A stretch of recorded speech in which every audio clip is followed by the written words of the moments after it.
एक मिनट ठहर जाओ, कपड़े पहनो, कमीज पहनो, दिखाओ जरा, कमीज पहनो, जल्दी पहनो, कमीज पहनो। वक्त इंसान, आप क्या हो यहाँ पर? इमाम मस्जिद हो? नाम क्या आपका? यूनुस। यूनुस साहब, ये मस्जिद आता है? हाँ जी ਤੇ ਤੁਸੀਂ ਕੀ ਹੋ, ਇਮਾਮ ਮਸਜਿਦ ਹੋ? जी इमाम। दुनिया के नाम पर तर्क देता अच्छा अल्लाह ताला इस चरम भरम रखा है कोला। बिलाल यासीन की दूसरी गली में माँ बेटी सबको टीका लगाया, कभी एक टीका कभी दो टीके लगाए। ये टीका आप किसको कहते हैं? मेरी बहन, टीका किसको कहता है? ये जो ज़िना करता है वो ना करती हो, खुद मान जो बेहतर है। दाढ़ी का भी ख्याल नहीं किया आपने, यकीन करो मुझे दुख हो रहा है आपके साथ ये अस्सलाम प्रोग्राम वालेकुम, करते। क्या हाल आप सब लोगों का? ठीक है, खुश रहें, शाद रहें, आबाद रहें। अपनी नई वीडियो लेके आपकी खिदमत में एक बार फिर हाजिर हैं। आज की वीडियो वैसे तो सोशल मीडिया पर इस तरह की आपने हज़ार करोड़ वीडियो जो हैं वो देखी होंगी, लेकिन ये वीडियो जो इंजीनियर साहब ने हाईलाइट की है, इसकी हाईलाइट करने का मकसद है क्योंकि एक शख्स जो कि इमाम मस्जिद है लेकिन वो बहुत बड़ा बूढ़ा जानी भी है। 40 साल से वो मस्जिद की इमामत करवा रहा है, लेकिन वो बात है ना कि जब तक हम हदायत ना मांगे तो खुदा हमें हदायत नहीं देता, बेशक हम जाके काबा में बैठ जाएं। इस शख्स को हाईलाइट किया इंजीनियर साहब ने। इसकी हरकतों की वजह से एंकर जो वहाँ पर पहुँचा उसने रंगे हाथों इस शख्स को पकड़ा और इंजीनियर साहब ने इसके बाद इस पर जो बातें की हैं उनको आपने गौर से सुनना है। इस्लाम किस तरफ जा रहा है, ये लोग क्या कर रहे हैं। आइए सबसे पहले ये वीडियो देखते हैं, इसके बारे पर मजीद बात भी करेंगे। उससे पहले आपने करना है हमारे चैनल को सब्सक्राइब, वीडियो को शेयर लाइक भी करें। आए वीडियो देखते हैं। जल्दी आओ, जल्दी आओ, जल्दी आओ। एक मिनट ठहर जाओ, कपड़े पहनो, कमीज पहनो, दिखाओ जरा, कमीज पहनो, जल्दी पहनो, कमीज पहनो। वक्त इंसान, आप क्या हो यहाँ पर? इमाम मस्जिद हो? नाम क्या आपका? यूनुस। यूनुस साहब, ये मस्जिद आता है? हाँ जी ਤੇ ਤੁਸੀਂ ਕੀ ਹੋ, ਇਮਾਮ ਮਸਜਿਦ ਹੋ? जी इमाम बस ਕਿੰਨੀ ਦੇਰ ਤੋਂ? 40 साल 40 ਸਾਲ ਤੋਂ। ਕਿੰਨੀਆਂ ਬੱਚੀਆਂ ਨੂੰ ਪੜ੍ਹਾ ਚੁੱਕੇ ਹੋ? ਹੁਣ ਤੱਕ ਸੈकड़ों बच्चे पढ़ चुके हैं। ਸੈਂਕੜੋ ਬੱਚੀਆਂ ਪੜ੍ਹ ਚੁੱਕੀਆਂ ਨੇ। ਬੱਚਿਆਂ ਦਾ ਨਾਮ ਨਹੀਂ ਲੈਣਾ, ਸੈਂਕੜੋ ਬੱਚੀਆਂ। और एक भी ऐसी बच्ची नहीं है जिन्हों मैं चेक नहीं की था। ना ना ना ना ना ना ना, ये वीडियो सुने जरा। तेरे उन्हें सिर ते वाल नहीं ने दुनिया के नाम पर तर्क देता अच्छा अल्लाह ताला इस चरम भरम रखा है कोला। बिलाल यासीन की दूसरी गली में माँ बेटी सबको टीका लगाया, कभी एक टीका कभी दो टीके लगाए। ये टीका आप किसको कहते हैं? मेरी बहन, टीका किसको कहता है? ये जो ज़िना करता है वो ना करती हो, खुद मान जो बेहतर है। दाढ़ी का भी ख्याल नहीं किया आपने, यकीन करो मुझे दुख हो रहा है आपके साथ ये प्रोग्राम करते हुए। दूसरी तरफ पे पोती होती क्या होती है? एक तरफ पे दादी, दूसरी तरफ पे पोती, बीच साइड पे मैं। अच्छा, उस टीवी में क्या चल रहा था मुझे बता दो, खुद ही बता दो यूनुस साहब। उसमें वो सीढ़ी चल रही थी, सीडी में क्या चल रहा था? तस्वीरें चल रही कौन सी तस्वीरें? गंदी वीडियो, ऐसा ही है। अच्छा मेरे भाइयों, एक और करंट अफेयर जो आजकल एक वीडियो वायरल हुई है, अगरचे मेरा 1% भी कोई ना मूड था और ना कोई तबीयत माइल हो रही थी कि मैं इसे डिस्कस करता, क्योंकि मैंने पिछले 1 महीने में 2 मुख्तलिफ औकात के ऊपर इन चीजों को डिस्कस किया है।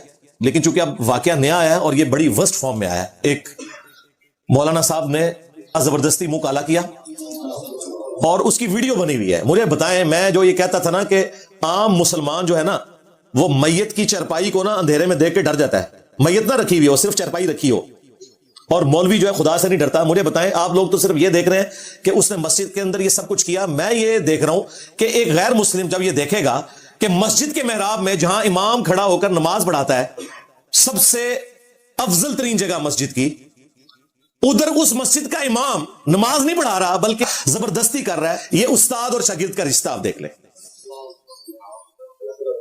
ये तो जिन लोगों के अपने बच्चे हैं ना, उनको इस तकलीफ का अंदाजा होगा। आम लोग तो सिर्फ इसे खबर के तौर पे देखते हैं। जो खुद बच्चों वाले हैं ना, उनसे पूछे, वो तो कहेंगे कि ऐसे लोगों को सरेआम फांसी दी जाए, इनके टुकड़े टुकड़े किए जाए जो बच्चों के साथ ये कर रहे हैं और सबसे बढ़कर दीन इस्लाम की बदनामी का बायस बने गए। अब वो किधर गए जी फ्रंटमैन LGBT के ऊपर? जी हम बड़ा काम कर रहे हैं, और तुसी सारी चलाई हुई है तो मौलवी ये काम पाते जे सारी होमोसेक्सुअलिटी के इमाम तुम्हारे उलमाए कराइम है जो मस्जिदों के अंदर ये कर रहे हैं, खुदा के घरों के अंदर। अगर किसी रियासती इदारे के हॉस्टल में ये काम होता है ना, वो छोटी चीज है। किसी स्कूल के हॉस्टल में होता है, वो छोटी चीज है। लेकिन जो कुरान और सुन्नत के मदारिस में ये काम होना, सबसे बढ़कर मस्जिदों में होना, क्योंकि तुम ठेकेदार हो दीन के बने हुए, तुम्हें अब कोई हक नहीं पहुंचता कि तुम होमोसेक्सुअलिटी के खिलाफ बोलो, क्योंकि तुम लोग फ्रंटमैन हो उन लोगों के, उन लोगों का झूठा दिफा करते हो कि जो कस्टोडियन है इन तमाम कामों के। اور یہ می ٹو کا سلسلہ شروع ہوا. میں نے آپ کو بتایا 13 سال کا بچہ KP میں پہلی دفعہ مسجد میں گیا, 12 سال اور 11 مہینے تک اس کی ماں نے اسے گھر میں نماز پڑھائی ہے کہ چھوٹی عمر کا بچہ ہے. 13 سال کا ہوا ہے, ماں نے کہا کہ پہلا رمضان آیا بچہ, تو نے نماز اب مسجد میں پڑھنی ہے, تو مرد ہو چکا ہے, مرد کے لیے گھر میں نماز نہیں ہے. اگلے دن اس کی لاش رسی کے ساتھ لٹکی ہوئی ملی ہے. اس ماں کے دل پہ کیا گزری, وہ قبر کیا, وہ میدان حشر تک اس غم کو نہیں بھلا سکتی. تم لوگوں کے پاس اس لیے بچے بھیجے جاتے ہیں. اب یہ معاملہ چھوڑ دیں کہ ان کے پاس قرآن پڑھنے کے لیے بچوں کو داخل کرانا ہے, اور بھائی ان کے پاس نماز پڑھنے کے لیے بھی بچوں کو نہیں بھیجنا. بس اس پرفتن دور میں چھوٹے بچوں کو اگر آپ ساتھ مسجد میں اپنے ساتھ نہیں لے کے جا سکتے, وہ نماز گھر پڑھیں گے, کیونکہ ان کی جان کو خطرہ ہے, قتل کر دیتے ہیں. یہ وہ جس بچے کی بھی لاش ملی لٹکی ہوئی, اس کے ساتھ یہی منہ کالا کیا ہوا تھا, ابھی تک اس کے قاتل نہیں پکڑے گئے. مسجد کے اعتکاف میں آپ کو خبریں نہیں ملی اس رمضان میں. پھر تاندنیا والا جو واقعہ ہوا ہے, جدھر وہ گلے پھاڑنے والے پہنچ گئے کہ میں اپنے مسئلے کی خاطر جی معاف کر رہا ہوں. اندازہ کرو اللہ کے حق کو کون اس طریقے سے معاف کر سکتا ہے. شرعی سزا اس کے اوپر نافذ ہوگی.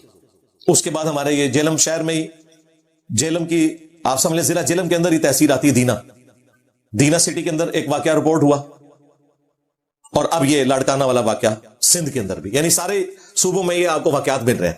اور یہ نہ سمجھیں کہ آج کچھ لوگوں کو ہو گیا, یہ پہلے بھی تھا. پہلے اصل میں میڈیا نہیں تھا, یہ چیزیں ہائی لائٹ نہیں ہوتی تھی اور یہ خبریں دبائی جاتی تھیں. لیکن اب خبریں چند ایک بار آتی ہیں. ابھی بھی میں آپ کو بتاؤں 90% زیادہ خبریں دب جاتی ہیں. گورنمنٹ کا کام ہے کہ ان لوگوں کو منطقی انجام تک پہنچائے. پاکستان کے قانون میں اس کی سزا عمر قید سے لے کر قتل تک بھی ہے, اور صرف اس برے کام کی کوشش کرنے کے اوپر 7 سال قید ہے, چاہے وہ کرنے میں کامیاب نہ ہو, لیکن اس کے لیے ایفرٹ پٹ کرنا, اس کے اوپر بھی 7 سال کی سزا ہے. آپ کو پتا ہے؟ تو اب ایک ایک کر کے اس طرح کے جو واقعات سامنے آ رہے ہیں, یہ ہمارے بڑوں کے لیے, ریاستی اداروں کے لیے, علماء کرام کے لیے بھی, علماء کرائم کے لیے بھی, اور سب سے بڑھ کر ماں باپ کے لیے لمحہ فکری ہے کہ بچا لو اپنے بچوں کو ان کے شر سے. جب میری یہ ویڈیو اپلوڈ ہوئی نا تاندلیاں والے واقعے کے اوپر, میں نے کہا کہ یہ مولوی اب پھر دوبارہ سے نکل رہے ہیں جی, عید کے بعد احتجاج کریں گے اور اپنے اس مولوی کو چھڑوائیں گے جس نے بچے کے ساتھ منہ کالا کیا تھا. تو مجھے ایک پاکستان لیول کے بڑے اہل حدیث عالم, میں نام نہیں ظاہر کروں گا, ظاہر ہے پھر وہ پرسنل بات میں کر رہا ہوں, انہوں نے مجھے فون پہ کہا کہ جی انجینئر صاحب آپ نے بالکل صحیح کیا, یہ ہمارے فرقے کے اس مولوی نے غلط حرکت کی ہے اسے سپورٹ کر کے. اور پھر کہنے لگے چلے میں آپ کو ایک بات اپنی ذاتی بتا دیتا ہوں, آپ نے میرا نام لیے بغیر کسی ویڈیو میں اس کو ذکر ضرور کرنا ہے. میں نے کہا جی بتائیں. وہ کہتے ہیں کہ جب مفتی عبدالعزیز کا وہ واقعہ ہوا تھا نا, وہ لاہور والا دیوبندی مفتی جو 22 سال کے بچے کے ساتھ کر رہا تھا, اس کی ویڈیو بھی سامنے نکلی, اور مدرسہ کھول کے بیٹھے ہیں پھر مفتی عبدالعزیز, ہاں سمجھو جیل لیجیے. تو وہ اہل حدیث عالم کہنے لگے جب وہ مفتی عبدالعزیز کی ویڈیو باہر آئی نا, وہ دن ہے آج کا دن ہے, میرے گھر میں کوئی مولوی داخل نہیں ہو سکتا. میں نے کہا کیوں؟ وہ کہتا ہے جی میری بیوی نے کہا کہ اگر اس گھر میں کوئی مولوی آیا تو میں تیرے ساتھ نہیں رہوں گی. کہتا ہے کہ اب حالت یہ ہے کہ میرے اپنے بچے بھی آن لائن پڑھتے ہیں, قاری بھی اتروا دیا میری بیوی نے. یہ ایک اہل حدیث عالم کہہ رہا ہے کہ میری بیوی نے ہمارے گھر میں جو قاری تھا وہ بھی اتروا دیا. مجھے بتائیں اگر مولوی اپنے بچوں کے معاملات میں دوسرے مولویوں سے ڈرتے ہیں تو تسی میں شاہی کوئی نہیں. اور یہ سلسلہ میں نے آپ کو بتایا صدیوں سے جاری ہے.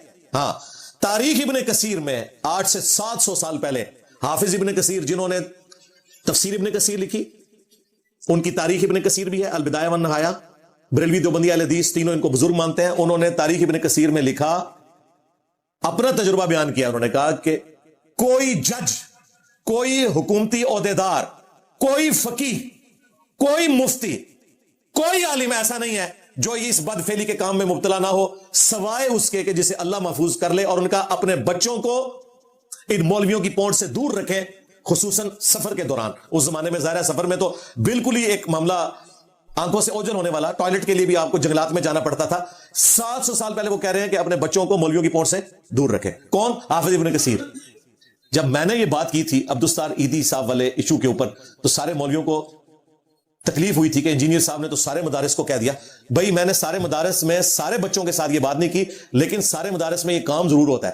حافظ ابن کثیر سے میں نے نہیں لکھوایا, सब के साथ नहीं होता, हमें पता है गरीबों के बच्चों के साथ होता है, जो बेचारे 2 वक्त की रोटी के लिए मोहताज होते हैं, मां बाप उनको दाखिल करवाते हैं। अमीरों के बच्चों को ये हाथ नहीं डालते हैं, बड़े होशियार हैं, मैं आपको बताऊं, उन्हें पता है कि वो थाने में करवा देंगे।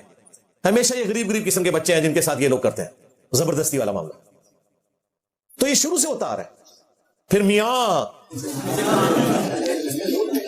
जी, तो नाज़रीन आपने वीडियो देखी, इस बदबख्त शख्स को आपने देखा। जना ये बूढ़ा जानी जो है वो तो कभी भी बख्शिश के काबिल नहीं होगा।